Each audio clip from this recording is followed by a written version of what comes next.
नमस्कार मित्रांनो, धनाजी टेक या यूट्यूब चॅनलवरती पुन्हा एकदा आपले मनापासून स्वागत आहे। मित्रांनो, सर्व राज्यातील बांधकाम कामगारांना अत्यंत महत्त्वाची माहिती आहे। मित्रांनो, आता इथे बांधकाम कामगारांनी अर्ज भरलेले होते। अशा बांधकाम कामगारांचे अर्जसुद्धा इथे पास झालेले होते। परंतु मित्रांनो, बांधकाम कामगार हे गृहोपयोगी वस्तू म्हणजे भांडे वाटपासाठी बऱ्याच दिवसापासून आतुरतेने वाट बघत आहे। मित्रांनो, आपल्याला भांडे वाटप कधी मिळणार आहे, आपल्याला योजनेचा फायदा कधी मिळणार आहे।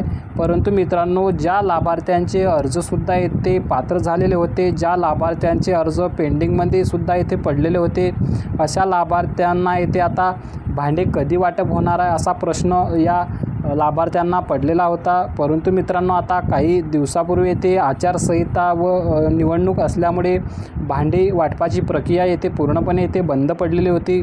परंतु मित्रांनो, आता येथे पूर्णपणे येथे भांडे वाटपाची प्रक्रिया पुन्हा सुरू झालेली आहे। आणि कोणत्या जिल्ह्यामध्ये आज भांडे वाटप चालू आहे, आजच्या व्हिडिओच्या माध्यमातून सविस्तर माहिती आपण जाणून घेऊया। त्याआधी मित्रांनो, आपण या व्हिडिओच्या माध्यमातून कोणकोणते लाभार्थ्यांना भांडे संच मिळणार आहे याबाबतची अपडेट बघूया। तर यामध्ये मित्रांनो बघू शकता तुम्ही, ज्या व्यक्तींना भांडे मिळणार आहेत त्यामध्ये 30 वस्तू अशा मिळणार आहे। त्यामध्ये येथे तुम्ही बघू शकता, ताट यामध्ये 4 मिळणार आहे, वाट्या 8 मिळणार आहे, त्यानंतर पाण्याचे ग्लास 4 मिळणार आहे, पातेले झाकणासह 1 मिळणार आहे।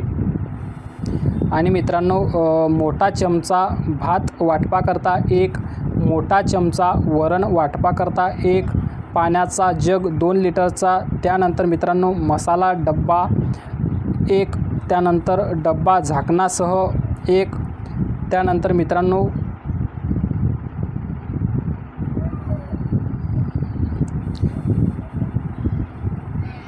मित्रांनो मसाला डब्बा 1, डब्बा झाकणासह 14 इंची 1, डब्बा झाकणासह 16 इंची 1, डब्बा झाकणासह 18 इंची 1, त्यानंतर मित्रांनो परात, त्यानंतर प्रेशर कुकर 5 लिटर स्टीलचे 1, कढई स्टीलची 1, स्टीलची टाकी झाकणासह 1, वडासह 1, त्यानंतर मित्रांनो एकूण असे 30 भांडे यामध्ये मिळणार आहे। मित्रांनो, आता ही प्रक्रिया कोणत्या राज्यामध्ये येते, कोणत्या जिल्ह्यामध्ये येते चालू आहे मित्रांनो, तर मित्रांनो यामध्ये तुम्ही बघू शकता की आता येथे बीड जिल्ह्यामध्ये व नांदेड जिल्ह्यामध्ये आणि जळगाव जिल्ह्यामध्ये आजच्या रोजी हे भांडे वाटप चालू आहे। मित्रांनो, जे काही व्ह्यूअर आपले बीड जिल्ह्यामध्ये असेल, नांदेड जिल्ह्यामधील असतील किंवा जळगाव जिल्ह्यातील असेल, अशा लाभार्थ्यांनी त्यांचे भांडे वाटप ज्या ठिकाणी होत असेल, ज्या तालुक्यात होत असेल, त्यांनी तेथे तपास करावे आणि आपले भांडे येथे घेण्यासाठी येथे सदर राहावे। मित्रांनो, अशी महत्त्वाची माहिती होती। माहिती आपल्याला आवडली असेल तर नक्की व्हिडिओला लाईक करा, जाता जाता चॅनलला नक्की सबस्क्राईब करून ठेवा। तर चला मित्रांनो, भेटूया अशाच पुढील व्हिडिओमध्ये। तोपर्यंत जय हिंद, जय महाराष्ट्र।